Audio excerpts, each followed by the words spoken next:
I was sitting across from my girlfriend Sarah at this little Italian restaurant downtown, the kind of place with red checkered tablecloths and candles in wine bottles, when this guy grabbed her wrist, not gently, not politely.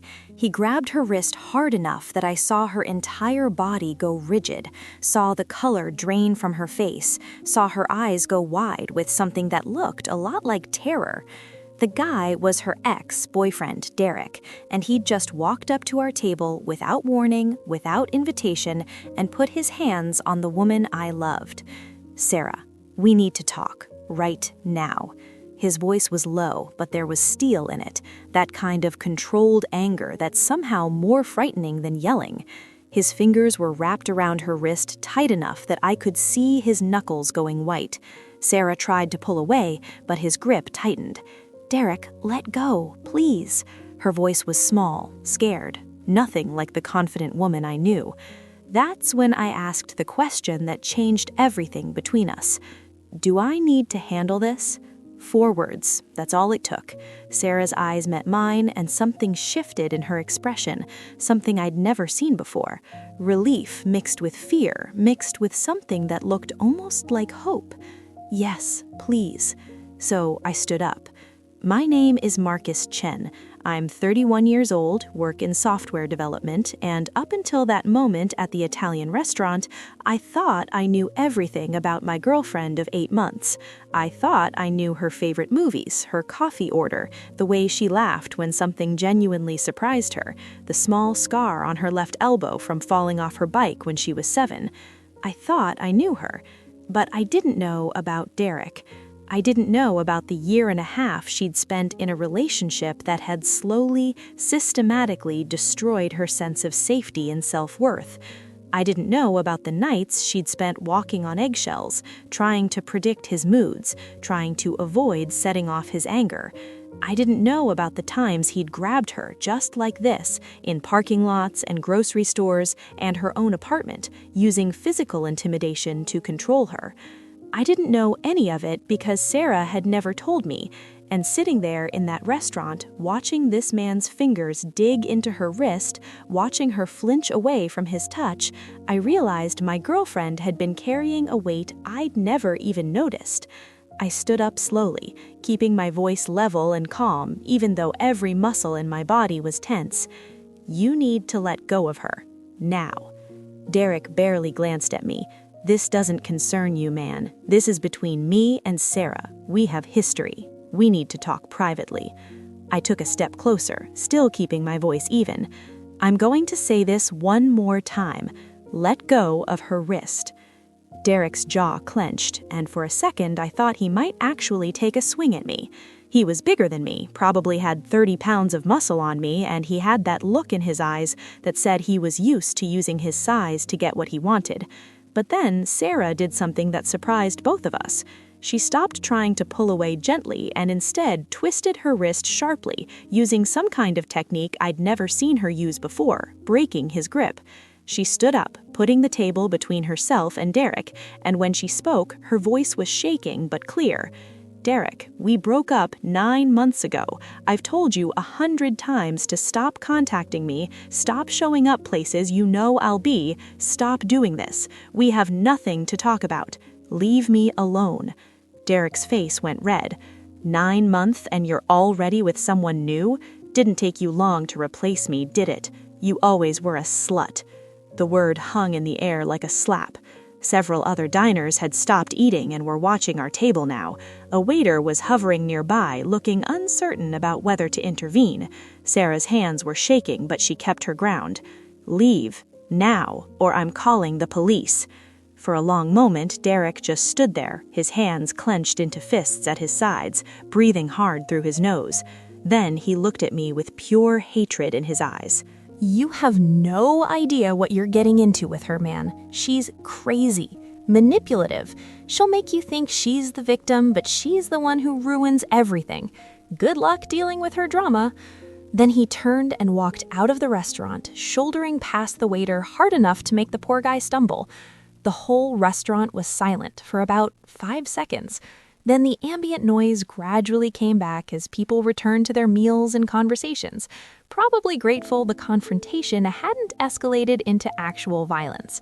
I looked at Sarah. She was still standing, gripping the back of her chair so hard her knuckles were white, staring at the door Derek had just walked through like she expected him to come back any second. Her breathing was fast and shallow. "Are you okay?" She shook her head, still not looking at me. "No, I'm really not okay. Can we leave, please? I need to get out of here."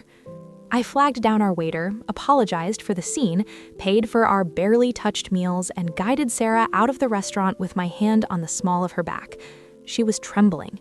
We walked to my car in silence. Once we were inside with the doors locked, Sarah finally broke down. She started crying, these horrible, gasping sobs that shook her whole body. I didn't know what to do, so I just reached over and held her hand, let her cry it out, didn't try to make her talk before she was ready. After about 10 minutes, the crying slowed down.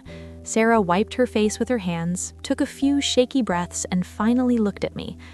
"I'm sorry. I'm so sorry you had to see that. I should have told you about Derek. I should have warned you. But I thought it was over. I thought he'd finally stopped." "Hey, you don't have to apologize. But Sarah, what was that? What's going on?" She closed her eyes.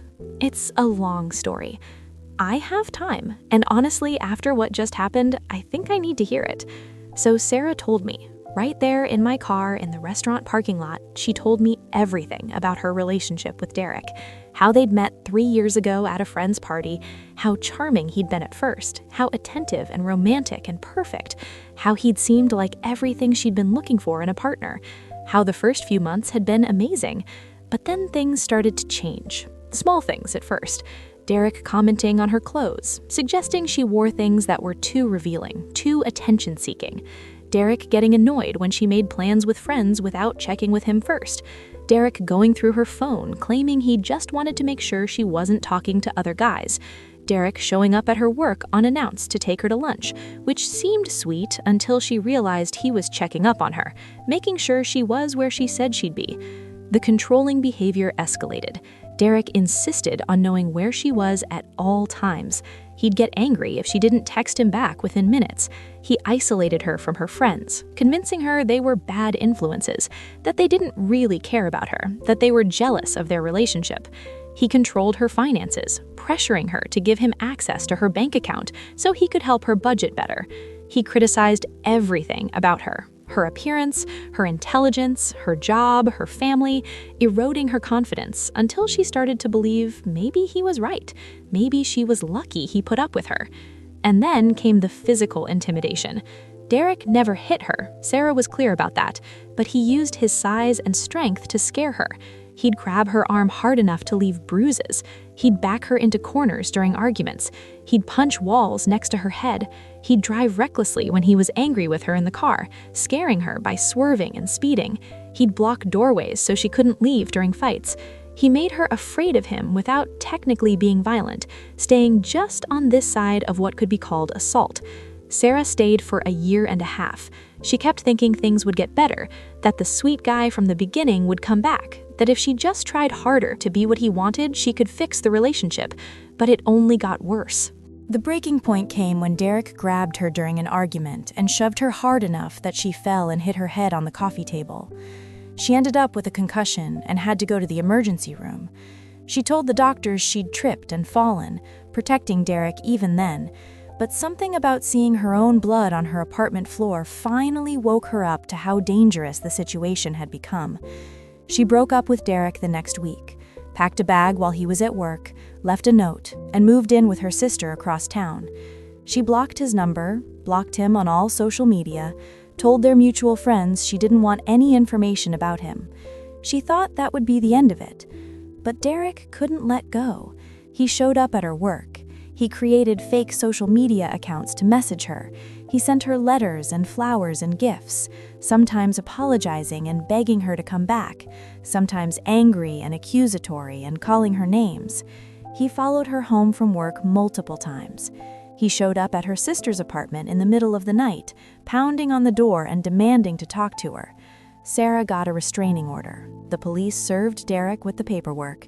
He violated it twice, showing up at her gym and at a coffee shop he knew she frequented, resulting in 2 arrests.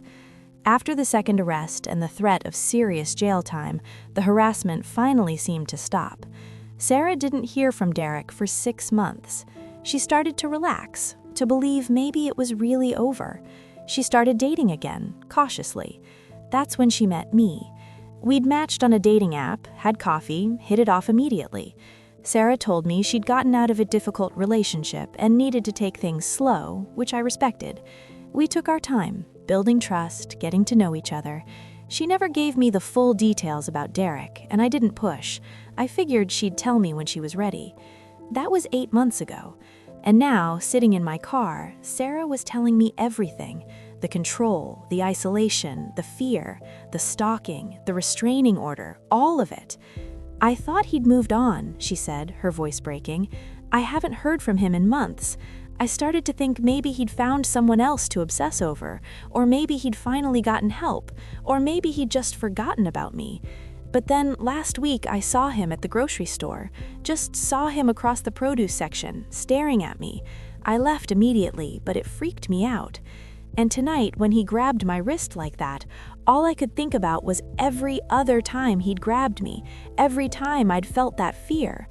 I looked at Sarah, really looked at her, and saw her in a completely new light. This confident, funny, intelligent woman I'd fallen for had survived something most people couldn't imagine. She'd escaped an abusive relationship, rebuilt her life, found the courage to trust someone new, and I'd had no idea because she carried it so quietly. "Why didn't you tell me?" I asked, gently. She shook her head. "I don't know, shame, maybe? Fear that you'd think I was damaged goods? Worry that talking about Derek would somehow manifest him back into my life? Hope that if I just ignored him and focused on building something new with you, he'd stay in the past where he belonged?" There were so many reasons, and none of them make sense now. "You're not damaged," I said firmly. "You survived something terrible and came out the other side. That's not damage, that's strength." She started crying again, but softer this time. "Thank you for standing up for me tonight. Thank you for asking if you needed to handle it instead of just jumping in and making it about male ego. Thank you for giving me the choice. That meant more than you know."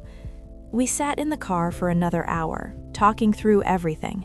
Sarah told me more details about the relationship with Derek, about the therapy she'd been in since leaving him, about the triggers she still dealt with, about the hypervigilance and anxiety that were getting better but still flared up sometimes. She told me about the self-defense class she'd taken after leaving Derek, which explained how she'd broken his grip on her wrist. She told me about the safety measures she'd put in place, the security system in her apartment, the pepper spray she carried, the way she varied her routes and routines to be less predictable. I told her I wished I'd known sooner, not because it changed anything about how I felt about her, but because I could have been more aware, more supportive, more careful about things that might trigger her. She told me that's why she hadn't said anything, because she didn't want to be treated like she was fragile or broken, didn't want to be defined by what Derek had done to her. I understood that, but I also made it clear that now that I knew, we needed to take Derek's reappearance seriously. The guy had violated a restraining order twice before. He'd just grabbed Sarah in a public restaurant. This wasn't over. We needed to be smart about this. Over the next few days, Sarah and I developed a comprehensive plan to keep her safe. This wasn't just a casual conversation about being careful. This was serious safety planning, the kind that takes time and thought and preparation, because we both knew Derek wasn't going to just disappear. First, Sarah reported the restaurant incident to the police. We went down to the station together the morning after it happened. Sarah was nervous, her hands shaking as she filled out the paperwork, her voice trembling slightly as she gave her statement to the officer. The violation of the restraining order, even though it had technically expired by that point, established a pattern of behavior that could be useful if Derek escalated further. The officer taking the report was a woman in her 40s who'd clearly dealt with cases like this before. She was kind but direct with Sarah, explaining that Derek's behavior constituted stalking and harassment, that showing up at the restaurant and grabbing Sarah's wrist was assault, that these were criminal acts, not just relationship drama. She encouraged Sarah to document everything, to save any messages or voicemails, to write down dates and times and details of every incident. The police took a full report, documenting everything Derek had said and done at the restaurant. They noted his aggressive behavior toward me, his refusal to leave Sarah alone, his possessive language about Sarah being his girlfriend, even though they'd been broken up for 9 months. They told Sarah she could apply for a new restraining order if she felt unsafe, which she decided to do immediately. That same day, we went to the courthouse and Sarah filed for an emergency protective order. She had to fill out forms describing the history of Derek's abuse, the stalking behavior since their breakup, the violations of the previous restraining order, and the restaurant incident. It was exhausting for her, reliving all of it in official legal language, reducing years of trauma to checkboxes and brief written descriptions. But she pushed through it because she knew having legal protection was important. The judge granted the emergency order that afternoon, and Derek would be formally served within 48 hours. Second, I made sure everyone in Sarah's life knew what Derek looked like and knew to call the police immediately if they saw him anywhere near her. This was more involved than it sounds. Sarah's sister, Emma, already knew Derek, obviously, but I sat down with her and her husband and walked them through the full situation. I showed them recent photos of Derek that Sarah had on her phone from before she blocked him on social media. I gave them the direct number for the police officer handling Sarah's case. I explained that if they saw Derek anywhere near their house or near Sarah, they should call 911 immediately and not try to confront him themselves. Emma and her husband took it seriously. They installed a security camera on their front porch. They changed their locks, even though Derek had never had a key. They made a plan for what to do if Derek showed up, which involved getting to a locked room, calling the police, and not engaging with him at all. Sarah's friends got the same briefing. I sent a group message to the 5 women Sarah was closest to, the ones she saw regularly, the ones who'd been there for her after she left Derek the first time. I attached photos of Derek and explained the situation. These women rallied around Sarah immediately. They created a group chat specifically for safety check-ins. They started varying their meeting locations in case Derek was tracking Sarah's patterns. They made sure at least 2 of them were present whenever they hung out with Sarah, so she was never alone and vulnerable. When Sarah went out with friends, they'd text me when they arrived at their destination and when they were leaving. They'd make sure Sarah got into her car safely and would wait until she drove away before leaving themselves. They took this seriously because they loved Sarah and because some of them had their own experiences with controlling or abusive partners and understood the danger. Sarah's workplace was next. Sarah worked as a marketing coordinator for a mid-sized tech company. Her boss, Jennifer, was a woman in her 50s who'd always been supportive and understanding. When Sarah explained the situation, Jennifer immediately contacted their HR department and building security. Within 24 hours, Sarah's company had implemented additional security measures.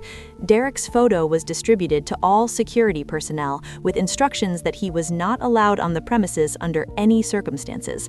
If he showed up, security would call the police immediately. Jennifer arranged for Sarah to park in the covered garage instead of the open lot, closer to the building entrance and under camera surveillance. She assigned someone from security to escort Sarah to her car every evening after work. She gave Sarah permission to work from home any day she felt unsafe coming into the office. She even offered to let Sarah transfer to their satellite office across town if that would make her feel safer, though Sarah decided to stay put for now since Derek didn't know where she worked and she didn't want to disrupt her career more than necessary. The building security team was thorough. They reviewed all the entrances and exits, made sure the keycard access system was working properly, tested the panic buttons in the bathrooms and stairwells. They increased patrols and made sure someone was always monitoring the security camera feeds. They took Sarah's safety seriously, which meant a lot to her. Third, Sarah and I established detailed safety protocols for our relationship and her daily life. These weren't vague ideas about being careful. These were specific, concrete plans for different scenarios. Sarah would text me every night when she got home safely. Not just a casual text, but a specific message at a specific time so I'd know if something was wrong. If I didn't hear from her within 20 minutes of when she should have arrived home, I'd call her. If she didn't answer, I'd call her sister. If her sister couldn't reach her either, we'd call the police for a welfare check. We established a code word Sarah could use if she felt unsafe and needed help immediately. The word was lighthouse, random enough that it wouldn't come up in normal conversation, but easy enough to remember in a crisis. If I got a text or call from Sarah that included the word lighthouse, I'd know she was in danger and would call 911 immediately, and then head to wherever she was. We set up location sharing on our phones so I could find Sarah if needed. She was hesitant about this at first because Derek had used location tracking to stalk her during their relationship, turning a safety feature into a control mechanism. But I explained that this was different because Sarah was choosing to share her location with me. She could turn it off anytime she wanted, and I wouldn't use it to monitor her movements or question where she'd been. It was purely for emergency situations. We planned our dates carefully, choosing places where we could control the environment and avoid situations where Derek might be able to approach unexpectedly. We avoided restaurants with one exit or parking lots with poor lighting. We sat with our backs to walls so Sarah could see the whole room and wouldn't be startled by someone approaching from behind. We varied our routines so Derek couldn't predict where we'd be on any given night. I learned Sarah's triggers and did my best to accommodate them. Sudden loud noises made her jump, so I started warning her before doing anything that might startle her. Raised voices made her anxious even when they weren't directed at her, so I kept my voice level and calm even when I was frustrated about something. Being grabbed or touched unexpectedly could trigger panic, so I made sure Sarah could always see me coming and asked before hugging her or taking her hand, especially in the early days after the restaurant incident. Fourth, Sarah intensified her therapy sessions, going from once a week to twice a week to work through the trauma of seeing Derek again and dealing with the fear and anxiety his reappearance had triggered. Her therapist, Dr. Martinez, was a specialist in trauma and domestic violence, and she helped Sarah develop better coping strategies for managing the hypervigilance and intrusive thoughts that had ramped up since the restaurant incident. Dr. Martinez reminded Sarah over and over that Derek's behavior was not her fault and not her responsibility to manage beyond keeping herself safe. Sarah didn't cause Derek to stalk her by leaving him. She didn't make him show up at the restaurant by daring to move on with her life. She wasn't responsible for his choices or his actions. The only person responsible for Derek's behavior was Derek himself. Therapy also helped Sarah work through the complicated emotions that came with seeing Derek again. She'd thought she was over him, thought she'd processed the relationship and moved on, but seeing him face to face, hearing his voice, feeling his hand on her wrist, all of it brought back the visceral fear and the complicated tangle of emotions that come with abusive relationships. Because even though Derek had hurt her, even though she knew rationally that leaving him was the right choice, part of her still remembered the good times at the beginning, still felt guilty for hurting him by leaving, still worried that maybe she'd overreacted or been too harsh. Dr. Martinez helped Sarah understand that these contradictory feelings were normal and didn't mean she wanted to get back together with Derek or that she'd made the wrong choice in leaving. Abuse creates trauma bonds that are hard to break, even after the relationship ends. The cycle of abuse and apology and love bombing creates confusion about what's real and what's manipulation. It takes time to untangle all of that. Sarah also worked with Dr. Martinez on managing the anxiety that came with knowing Derek was out there somewhere, thinking about her, possibly planning his next move. The uncertainty was almost worse than the actual incidents. At least when Derek was actively stalking her, Sarah knew where the threat was coming from. But in the quiet periods between incidents, she was left wondering when the next shoe would drop, jumping at every unexpected noise, scanning every crowd for his face, unable to fully relax or feel safe. Dr. Martinez taught Sarah grounding techniques for when the anxiety got overwhelming. Deep breathing exercises, the 5-4-3-2-1 method, where you identify 5 things you can see, 4 things you can touch, 3 things you can hear, 2 things you can smell, and 1 thing you can taste, pulling yourself back into the present moment instead of spiraling into fear about what might happen. Progressive muscle relaxation, mindfulness meditation. These tools didn't make the fear go away entirely, but they gave Sarah ways to manage it instead of being controlled by it. Fifth, we looked into additional security measures for Sarah's apartment. Her building was relatively secure with key card entry and a doorman during business hours, but Derek had somehow gotten in when he broke in later, so clearly the existing security wasn't enough. Sarah had a locksmith come out and install a better deadbolt on her door, the kind that's harder to pick. She installed a security camera in her hallway pointing at her door so she'd have footage if anyone tried to break in again. She got a video doorbell so she could see who was at her door before opening it. She bought a door jammer, one of those devices you wedge under the door from the inside to make it nearly impossible to force open. She got window alarms for her first-floor windows. She even got a safe room kit, a bag she kept in her bedroom closet with her phone charger, a bottle of water, some snacks, pepper spray, and a copy of all her important documents, so if someone broke in, she could lock herself in her bedroom and wait for police without having to escape through a window. It seemed excessive to me at first, all these security measures for a woman living in a decent neighborhood in a secure building, but Sarah explained that Derek had already proven he could get to her, despite restraining orders and locked doors. She'd learned not to assume she was safe just because there were barriers between her and danger. Derek was motivated and resourceful and willing to break laws to get to her. She needed to be just as motivated about keeping herself safe. The security measures helped Sarah feel more in control. She couldn't control Derek's behavior or stop him from being obsessed with her, but she could control her own environment and preparation. Every lock installed, every camera set up, every safety plan created. It was Sarah taking back power that Derek had spent so long stripping away from her. Sixth, Sarah and I had some difficult conversations about our relationship and whether being with me was putting her in more danger. Derek had seen us together at the restaurant. He knew Sarah had moved on, had a new boyfriend, was building a life that didn't include him. That knowledge might make him more dangerous, more desperate, more willing to escalate to get Sarah back or to punish her for leaving. Sarah worried that being with me was putting me at risk too. Derek had already hit me once. What if he came after me more seriously next time? What if his obsession with getting Sarah back translated into violence against the man who'd replaced him? She offered more than once to break up with me for my safety, which I refused to even consider. "I'm not going anywhere," I told her firmly every time she brought it up. "Derek doesn't get to control your life anymore, including who you date. If he comes after me, I'll deal with it.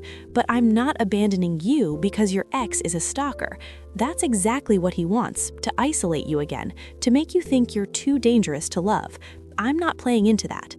We also talked about the long-term implications of Derek's obsession. The restraining order was good for 2 years initially, renewable after that. But what happened when it expired? What if Derek was still fixated on Sarah years from now? How long would we have to live with this heightened level of security and vigilance? There were no easy answers. Some stalking victims deal with their stalkers for years, even decades.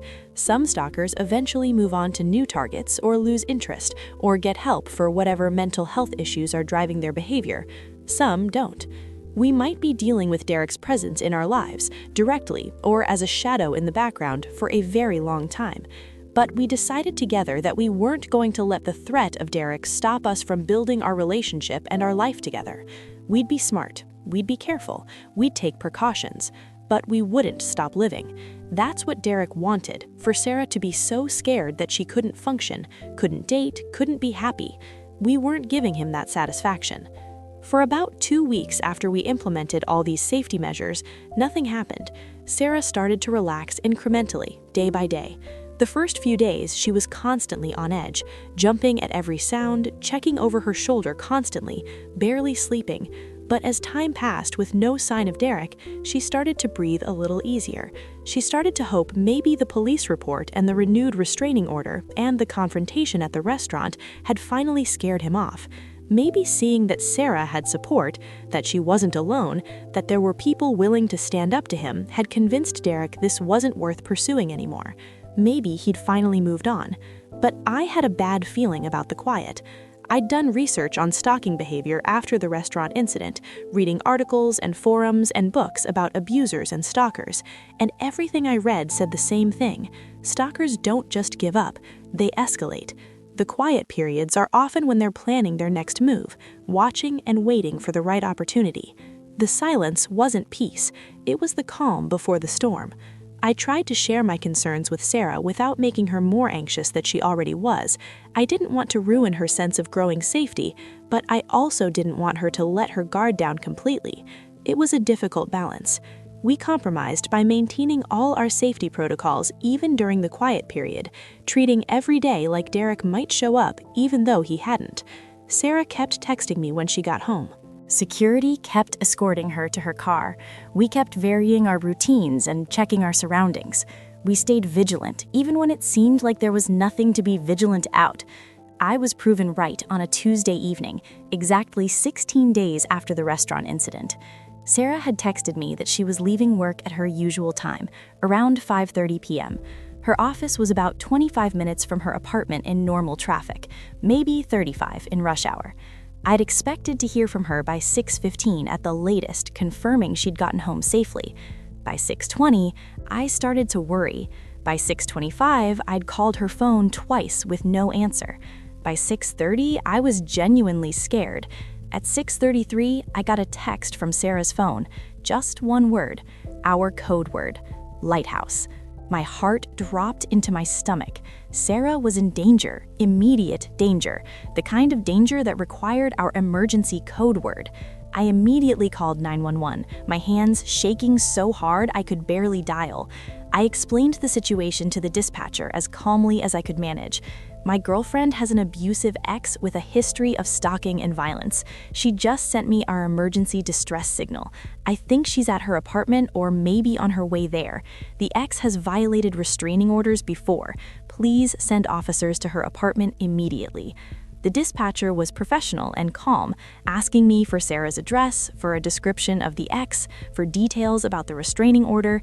She said officers were being dispatched right away and advised me not to go to the apartment myself, to wait for police to secure the scene first. But I couldn't wait. I couldn't sit in my apartment knowing Sarah was in danger, knowing Derek had her or was near her, or was doing something that scared her enough to use our code word. She could be hurt, she could be terrified, she could need help right now, not in however many minutes it took for police to arrive and assess the situation. I grabbed my keys and my phone and ran to my car. I called Sarah's phone again while I was driving, breaking probably half a dozen traffic laws to get to her apartment as fast as possible. No answer. I called her sister, Emma. No answer there either. I tried Sarah's phone again. This time someone answered, but it wasn't Sarah's voice on the other end. Marcus? Derek's voice came through the phone, and he sounded different than he had at the restaurant. Calmer, more controlled, almost cheerful in a disturbing way. Yeah, Sarah can't come to the phone right now. We're having a conversation, a private conversation. Where is she? I demanded, trying to keep my voice steady, even though I wanted to scream. Is she okay? Let me talk to her right now. She's fine, man, perfectly fine. We're just talking, that's all, catching up on old times. You know how it is with exes. There's always unfinished business, always things that need to be said. I was gripping the steering wheel so hard my knuckles were white, weaving through traffic, running a red light because I couldn't stop, couldn't slow down. Derek, you need to let her go. You're violating a restraining order. The police are probably already on their way. If you leave now, maybe this doesn't get worse for you. Am I, though? Derek's voice took on a mocking tone. Violating anything? Because Sarah let me in, Marcus. She opened the door. She invited me inside her apartment. We're just two consenting adults having a conversation in her private residence. Nothing illegal about that. That's a lie, I said. Sarah wouldn't let you in. She's terrified of you. Oh, Marcus. Derek laughed, and it was a chilling sound, completely devoid of humor. You really think you know her better than I do? I was with Sarah for a year and a half. I know everything about her, every fear, every weakness, every button to push. You've known her, what, 8 months? You're just the rebound boyfriend, the palate cleanser before she comes back to me where she belongs. She's not coming back to you. She left you because you abused her. She got a restraining order because she's afraid of you. She's building a new life, and you're not part of it. Let me talk to her, now. Derek's voice went cold. You really think you can just take her away from me? Just step into my relationship, play the hero, and live happily ever after? Sarah is mine. She'll always be mine. Everything she is, I made her. That confident, successful woman you think you're dating, I built that. I pushed her to be better, to do more, to reach higher. Without me, she's nothing. Then why did she leave you? The question came out before I could stop it. Probably not the smartest thing to say to an unstable stalker who had my girlfriend, but I was so angry I couldn't help it. If you're so great, if you built her into this amazing person, why did she leave you? Why did she get a restraining order? Why is she with me instead of you? Silence on the other end of the line for a long moment. When Derek spoke again, his voice was tight with barely controlled rage. She left because you poisoned her against me. You and her stupid sister and her toxic friends. You filled her head with lies about me, made her think I was the bad guy when all I ever did was love her and try to protect her and give her everything she needed. You took her from me, but I'm gonna get her back. I'm gonna make her remember what we had, remind her that what we had was real and special and worth fighting for. And you're going to stay away from her, Marcus. You're going to leave her alone, or things are going to get very bad for you. Derek, I said, forcing myself to speak calmly even though I was terrified, listen to me. The police are on their way right now. You still have time to leave before they get there. You can walk away and maybe this ends without you going to jail. But if you hurt Sarah, if you do anything to her, you're looking at serious prison time. Is that really what you want? I don't think you understand the situation here, Derek said. I have all the power right now. Sarah is here with me. We're having a conversation, and you're going to do exactly what I tell you to do, or Sarah is going to get hurt. Do you understand me, Marcus? You're going to leave her alone. You're going to break up with her. You're going to tell her you don't want to see her anymore. And if you don't, well... Then he hung up. I tried calling back immediately, but the line went dead. He'd turned off Sarah's phone or destroyed it. I was still 5 minutes from Sarah's apartment, driving as fast as I could without crashing. I called 911 again, updated the dispatcher about the phone call, about Derek's threats, about how urgent this was. She assured me officers were already on their way, estimated arrival in 3 minutes. 3 minutes felt like 3 hours. I got to Sarah's apartment building and abandoned my car in a no parking zone, didn't even bother to turn off the engine, just left it running and sprinted toward the building entrance. The door was locked, requiring a key card to enter, but a resident was leaving as I arrived and I caught the door before it closed, ignoring the woman's startled protest as I ran past her into the building. I took the stairs to Sarah's 3rd-floor apartment 2 at a time, my heart pounding, my mind racing through worst-case scenarios. What if Derek had a weapon? What if he'd already hurt Sarah? What if I was too late? Sarah's door was closed when I reached it, but as I got closer, I noticed it wasn't quite latched, like someone had pulled it shut, but it hadn't caught properly. I could hear voices inside, Derek's loud and angry, Sarah's quiet and pleading. I pushed the door open as quietly as I could, not wanting to alert Derek to my presence until I knew what the situation was inside. The sight that greeted me made my blood run cold. Sarah was sitting on her couch, but not casually. She was pressed back into the cushions like she was trying to disappear into them, her arms wrapped around herself protectively, her face pale and streaked with tears. Derek was standing in the middle of her living room, pacing back and forth like a caged animal, his movements jerky and agitated. He was holding something in his right hand. It took me a second to process what it was. A knife. A big kitchen knife from Sarah's own kitchen, probably 8 or 9 inches of blade. The overhead light gleamed off the metal as he gestured with it while he talked, using it to punctuate his words, waving it around in Sarah's direction. He's going to leave you, Sarah, Derek was saying, his voice getting louder and more aggressive. Marcus is going to realize you're not worth the drama, not worth dealing with your crazy ex, and he's going to walk away just like everyone else in your life walks away eventually. And when he does, when you're alone again, you're going to come back to me. You're going to realize I'm the only one who truly loves you, who's willing to put up with your issues, who knows the real you and loves you anyway. I know this is scary right now, but you'll understand later. This is all for us, for our future together. Sarah was crying, shaking her head. Derek, please, just put down the knife and leave. I won't tell the police you are here. Just go. Just leave me alone. We can't keep doing this. I can't keep living like this, always looking over my shoulder, always scared you'll show up. Please, just let me move on. Move on? Derek's voice went up an octave, genuine confusion and hurt mixing with the anger. Move on like the 1.5 years we spent together meant nothing? Like I mean nothing? I gave you everything, Sarah. Everything. I loved you more than anyone has ever loved you or ever will love you. And you just threw it away like it was garbage, like I was garbage. You don't get to move on. You don't get to just forget me and start over with someone else like I never existed. That's when Derek noticed me standing in the doorway. His head snapped around and his eyes went wide, then narrow. His grip on the knife tightened.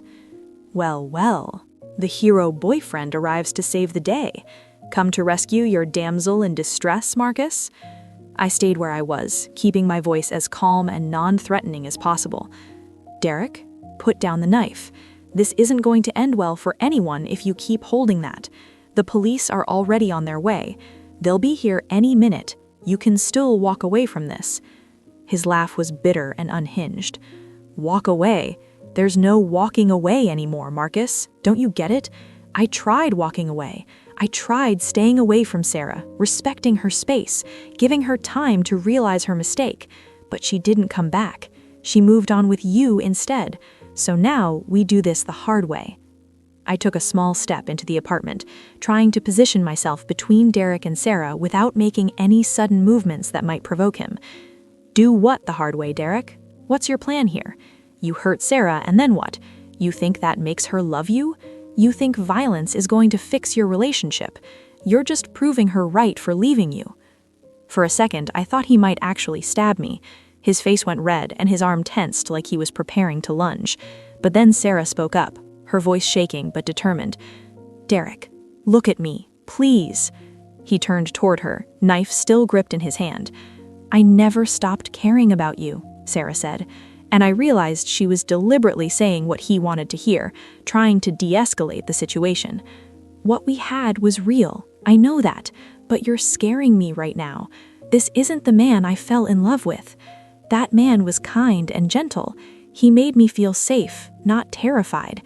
If you ever loved me at all, you'll put down the knife and walk away before anyone gets hurt. Derek stared at her for a long moment, his expressions cycling through emotions. Anger, hurt, confusion, hope. For a second, I thought it might actually work, that Sarah's words might reach whatever part of him still remembered how to be human. But then we heard sirens outside, getting closer. Derek's face hardened. The police. You called the police on me again. You always call the police, always making me out to be the villain. I'm not the villain, Sarah. I'm the one who loves you. Why can't you see that? That's when Derek moved, fast, crossing the room toward Sarah with the knife raised. Everything happened in slow motion and at super speed simultaneously. I lunged forward, grabbing Derek from behind, wrapping my arms around his torso and trying to restrain him. We crashed into Sarah's coffee table, sending magazines and a lamp flying. The knife went skittering across the floor. Sarah screamed and scrambled off the couch, pressing herself into the corner of the room. Derek and I struggled, him trying to break free, me trying to hold him without getting hurt. He was stronger than me and had the desperation of someone with nothing left to lose. He managed to twist around and threw a punch that connected with my jaw, the same spot he'd hit me at the restaurant, sending a burst of pain through my head and filling my mouth with blood. I didn't let go. I just held on tighter, trying to pin his arms, trying to keep him away from Sarah, trying to keep him from reaching the knife that had fallen somewhere nearby. Derek, stop. Just stop fighting. It's over. He wasn't listening. He was making this incoherent sound, half rage and half something like sobbing, thrashing against my grip. We fell to the floor, knocking over a bookshelf, sending books cascading down on top of us. I heard Sarah crying in the corner, heard her saying over and over, "Stop, please stop. Oh God, please stop." I heard heavy footsteps in the hallway outside, heard someone shout, "Police, open up!" The apartment door burst open, and suddenly there were 3 police officers in the room, all with their weapons drawn, all yelling, "Get on the ground! Let him go! Hands where we can see them!" I immediately released Derek and put my hands up, moving slowly away from him. "Derek, show your hands! Get on the ground, now!" One of the officers was a woman, her voice firm but not quite yelling. "Derek, you're surrounded. Put your hands up and get on the floor, face down. Do it now." For a second, I thought Derek might actually try to fight the police, but then something seemed to deflate in him. He lay face down on the floor and put his hands behind his head. 2 officers moved in immediately, one kneeling on Derek's back while the other pulled his arms down and handcuffed him. They were efficient and professional, checking him for weapons, patting him down, securing him. The 3rd officer, a young guy who looked barely out of the academy, went to check on Sarah. "Ma'am, are you hurt? Did he hurt you?" Sarah shook her head, still crying. "I'm okay, he didn't. Marcus got here in time." Another officer turned to me. "Sir, are you injured?" I touched my jaw where Derek had hit me, felt blood on my lip where it had split. "I'm fine, just a split lip. Where's the knife?" I pointed to where it had skidded under Sarah's TV stand. One of the officers retrieved it carefully, placing it in an evidence bag. They hauled Derek to his feet, still handcuffed. He wasn't fighting anymore, just standing there with this blank expression on his face. As they started to lead him out, he looked at Sarah one more time. "I love you," he said, and his voice broke on the words. "I just wanted you to understand that. Everything I did because I love you." Then he was gone, escorted out of the apartment by the officers. Sarah got her restraining order renewed the next day, this time for 5 years. The judge granted it without hesitation given Derek's escalating behavior. Sarah also installed additional security measures, cameras outside her apartment, a better deadbolt, a panic button connected directly to the police. I spent the next few nights at Sarah's apartment, sleeping on her couch because she was too scared to be alone. We didn't talk much about what had happened. We just existed in the same space, Sarah slowly coming down from the terror, me processing the fact that I'd been in an actual physical altercation for the first time in my adult life. On the 3rd night, Sarah came out of her bedroom around 2 a.m. and found me awake on the couch, scrolling through my phone because I couldn't sleep. "Can't sleep either?" she asked. I shook my head and she sat down next to me. We sat in silence for a while before she spoke. "Thank you for asking." "What?" "At the restaurant. You asked if you needed to handle it. You didn't just jump in with male ego and make it about you. You asked me what I needed. That meant everything to me." I turned to look at her. "Of course I asked. It was your situation, your ex, your decision about how to handle it. I wasn't going to take that choice away from you." Sarah's eyes filled with tears. Derek never asked what I needed. He just did what he wanted and told me it was for my own good. Every decision was his. Every choice was made for me. He said it was because he loved me, because he knew what was best, because I couldn't be trusted to make good decisions on my own. For a year and a half, I wasn't allowed to have opinions or preferences or boundaries. Everything was about what he wanted. I reached over and took her hand. "I'm not Derek." "I know. That's why I'm telling you this. You're nothing like him, and I need you to know how much that means to me." Over the next several months, things slowly returned to a version of normal. Derek took a plea deal, pleaded guilty to reduced charges in exchange for 2 years in prison and a permanent restraining order. Sarah testified at his sentencing hearing, reading a victim impact statement that detailed the year and a half of abuse and the ongoing trauma of his stalking. The judge gave Derek the maximum sentence possible under the plea agreement. Sarah continued therapy, working through the trauma not just of Derek, but of the break-in and attack. She had nightmares for weeks, would wake up in a panic thinking someone was in her apartment. But gradually, the nightmares became less frequent, the panic attacks became more manageable, the hypervigilance started to ease. We kept dating, taking things at Sarah's pace, building trust and intimacy slowly. I learned her triggers and worked to avoid them. Sudden movements startled her for a while, so I made sure to move predictably when I was around her. Raised voices made her anxious, so I kept my voice calm even when we disagreed about something. Being grabbed, even playfully, was off limits for a long time. Sarah worked with her therapist on reclaiming her sense of safety and autonomy. She took more self-defense classes, not because she expected to be attacked again, but because they made her feel strong and capable. She reconnected with friends she'd lost touch with during the relationship with Derek. She set boundaries in all her relationships, including with me, practicing saying no and advocating for what she needed. About a year after the restaurant incident, Sarah and I were back at that same Italian place, with the red checkered tablecloths and candles in wine bottles. We'd deliberately chosen to go back, Sarah's idea, because she didn't want Derek to have power over the places she could go and the things she could do. We were halfway through our meal when I noticed Sarah's hand trembling slightly as she reached for her water glass. "You okay?" She nodded, then shook her head, then smiled ruefully. "I thought I'd be fine coming back here."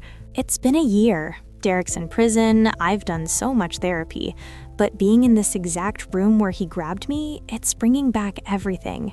We can leave if you want. No, Sarah's voice was firm. That's exactly what he'd want, for me to be too scared to exist in the world.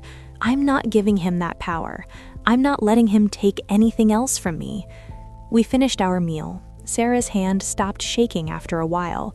When we left the restaurant, she paused outside the door and took a deep breath. I did it. I came back to the place where he tried to control me, and I reclaimed it. This is my restaurant now, not his. I smiled at her. I'm proud of you. I'm proud of me too, she said. For the first time in a long time, I'm proud of myself. That conversation stuck with me because it exemplified something I'd learned over the year of supporting Sarah through her recovery. Surviving abuse isn't just about physically escaping the abuser. It's about reclaiming all the parts of yourself and your life that were taken from you. It's about learning to trust again, to set boundaries again, to take up space in the world again. It's about moving from survival mode to actually living. Sarah taught me so much during that time. She taught me about the dynamics of abusive relationships, how they don't start with violence, but with charm and intensity and love bombing, how the abuse escalates gradually so victims don't realize what's happening until they're already trapped, how isolation and control and financial abuse can be just as damaging as physical violence, how leaving is the most dangerous time, and victims need safety planning and support, not judgment. She taught me about trauma and healing, how recovery isn't linear, how triggers can appear unexpectedly years after the abuse ended, how important it is to have patience and understanding, and to believe survivors when they tell their stories. She taught me about strength, real strength, the kind that comes from surviving something terrible and choosing to heal and trust and love again anyway. 2 years after the restaurant incident, Sarah and I got engaged. We'd moved in together 6 months earlier, after much discussion and planning, and making sure Sarah felt completely safe and comfortable with the decision. Our apartment was in a different part of town from where she'd lived when Derek broke in, a place with no bad memories attached. When I proposed, I made sure to do it in a way that honored Sarah's journey and gave her full autonomy over the decision. I didn't do a big, public proposal that would pressure her to say yes. I didn't surprise her with a ring when she wasn't expecting it. Instead, we talked about marriage openly, making sure we were on the same page about what we wanted for our future. When I knew Sarah was ready, I planned a quiet dinner at home, made her favorite meal, and asked her if she wanted to spend the rest of her life with me. She said yes through happy tears, not tears of trauma or fear, but tears of joy. We're getting married next spring. Sarah's planning the wedding exactly how she wants it, making every decision herself, unburdened by anyone else's expectations or controlling behavior. She's invited all the friends Derek once isolated her from. She's wearing a dress she chose without anyone else's input. She's creating a day that celebrates love, the healthy kind, the kind that builds you up instead of tearing you down. Recently, Sarah told me something that I think about a lot. She said that for a long time after leaving Derek, she was angry at herself for staying as long as she did, for not seeing the red flags sooner, for letting herself be controlled and manipulated. But therapy helped her understand that the abuse wasn't her fault, that abusers are skilled at what they do, that anyone can fall into that trap regardless of how smart or strong or educated they are. And more than that, she said, the experience taught her what she will and won't accept in relationships going forward. She knows what red flags look like now. She knows the difference between love and control. She knows her worth and won't settle for anyone who doesn't treat her with respect and dignity. In a weird way, Derek taught me what not to be in a relationship. He showed me through contrast what I actually need and deserve. And then you came along and showed me what a healthy relationship actually looks like. Communication, respect, trust, equality, someone who asks what I need instead of telling me what I want, someone who sees my strength instead of trying to diminish it. I think about that restaurant moment a lot, about the split-second decision to ask Sarah if I needed to handle the situation instead of just jumping in. It seems like such a small thing, 4 words, but it represented something bigger. It was acknowledging Sarah's autonomy, her right to make decisions about her own life, her capability to handle her own problems with support rather than being rescued. So many people, especially men, see a woman in distress and immediately jump to fix mode without asking what the woman actually needs. Sometimes that's helpful, but sometimes it's just another form of taking away someone's agency and power. Sarah didn't need me to rescue her from Derek. She'd already rescued herself by leaving him, by getting a restraining order, by rebuilding her life. What she needed in that moment was backup, someone standing with her rather than in front of her, someone amplifying her voice rather than speaking over it. If you're reading this and you see yourself in Sarah's story, if you recognize the controlling behavior, the isolation, the fear, please know that it's not your fault and you deserve better. Abuse can happen to anyone. It doesn't mean you're weak or stupid or somehow brought it on yourself. It means you encountered someone who is skilled at manipulation and control, someone who targeted you specifically because of your kindness and empathy and trust. Leaving is hard and dangerous and requires planning. Reach out for help. Call a domestic violence hotline. Talk to someone you trust. Create a safety plan. Document the abuse. Save evidence. Don't leave in a moment of high emotion without preparing first. Get support from professionals who understand the dynamics of abusive relationships and can help you leave safely. And if you're someone supporting a loved one in an abusive relationship, please be patient. Don't pressure them to leave before they're ready, as that can make things more dangerous. Do offer support, resources, a listening ear without judgment. Believe them when they tell you about the abuse. Help them create a safety plan when they're ready to leave. Be there for them during the aftermath, because healing takes time. Most importantly, ask what they need instead of assuming you know. Give them back the power of choice that the abuser took away. Let them make decisions about their own life and safety. Stand with them, not in front of them. Derek is still in prison. He'll be released in about 6 months. When that happens, Sarah will have to be vigilant again, careful about her safety, prepared for the possibility that he might try to contact her or find her.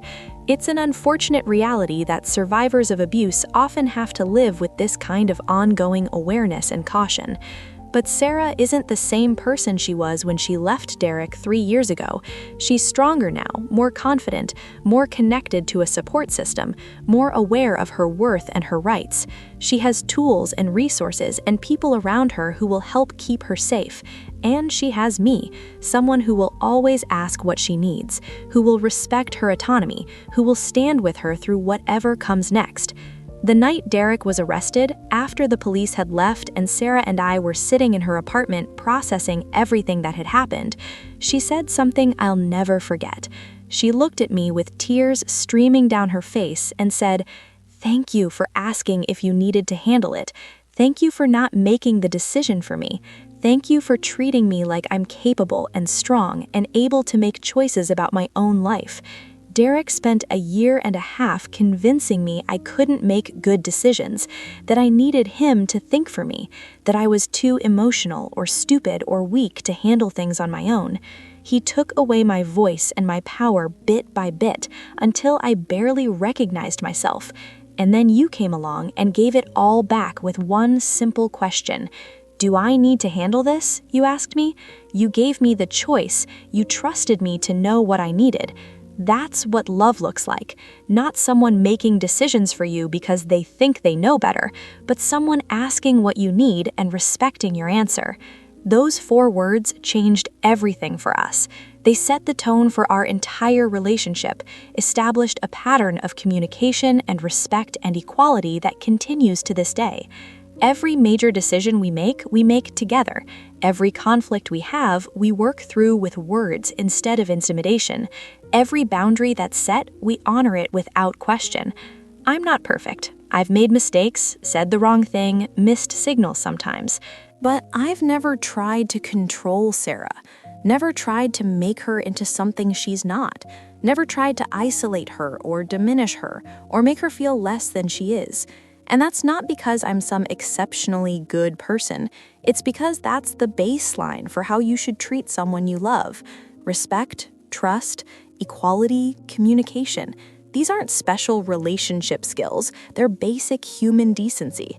But after experiencing a relationship without those things, Sarah recognizes them as the gift they are.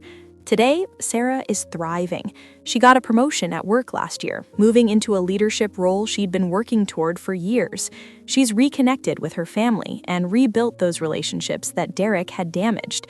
She has a full social calendar again, friends she sees regularly, hobbies she enjoys, a life that's rich and full beyond just our relationship. She still goes to therapy occasionally, working through things as they come up, but she's no longer in crisis mode. She's genuinely happy. And when I see her laugh, really laugh with her whole body and her whole heart, I'm reminded of how far she's come. From the woman who flinched in that restaurant to the woman who plans our future with confidence and joy. From someone who'd been taught she couldn't trust her own judgment to someone who makes decisions with clarity and self-assurance. From a victim to a survivor to a thriver. That's Sarah's story. But it's also the story of the thousands of people who escape abusive relationships every year, who rebuild their lives, who learn to trust and love again. It's the story of strength and resilience and the incredible human capacity for healing. If there's one thing I hope people take away from this, it's that supporting survivors means empowering them, not rescuing them. It means asking what they need instead of assuming. It means respecting their choices and their timeline. It means standing with them, not in front of them. And it means recognizing that surviving abuse doesn't make someone damaged or broken. It makes them a fighter. It makes them brave. It makes them someone who chose to live and heal and trust despite every reason not to. Sarah chose to trust me with her story. She chose to build a life with me despite the risk of being hurt again. She chose hope over fear, love over isolation, strength over victimhood. That's not weakness. That's courage. So yeah, I asked if I needed to handle it. 4 words that acknowledged Sarah's capability, respected her autonomy, and stood with her instead of trying to fight her battles for her. 4 words that helped set the foundation for a relationship built on respect and equality. 4 words that gave back a little bit of the power Derek had spent a year and a half taking away. And Sarah handled it. Not just in that restaurant that night, but in the months and years that followed. She handled confronting her abuser. She handled healing from trauma. She handled rebuilding her life. She handled learning to trust again. She handled all of it with more grace and strength than I could have imagined. All I did was ask the question and stand beside her while she did the work. That's what partnership looks like. Not one person rescuing the other, but two people supporting each other through life's challenges. Not someone making decisions for their partner, but two people communicating and respecting each other's autonomy. Not control or possession or ownership, but mutual respect and care and trust. Derek tried to break Sarah. He tried to make her believe she was nothing without him, that she couldn't survive on her own, that she needed him to make decisions and think for her and control her life. But he failed. Sarah not only survived, she thrived. She built a life beyond him that's fuller and richer and happier than anything she had when she was with him. And every day she continues to heal, to grow, to reclaim more of herself and her joy and her freedom. That's the ending Derek didn't want, but it's the ending Sarah deserves. If you found this story meaningful, I'd love to hear from you in the comments. Where are you listening from? Have you or someone you love been through something similar? What helped you heal and move forward? Your story might be exactly what someone else needs to hear today. If this story helped you or made you think about relationships differently, consider supporting the channel so I can continue sharing these important stories. Thank you so much for listening. I look forward to reading your thoughts and experiences in the comments. You can find more stories about relationships, healing, and personal growth on my channel. Don't forget to subscribe so you never miss a new story. See you in the next one.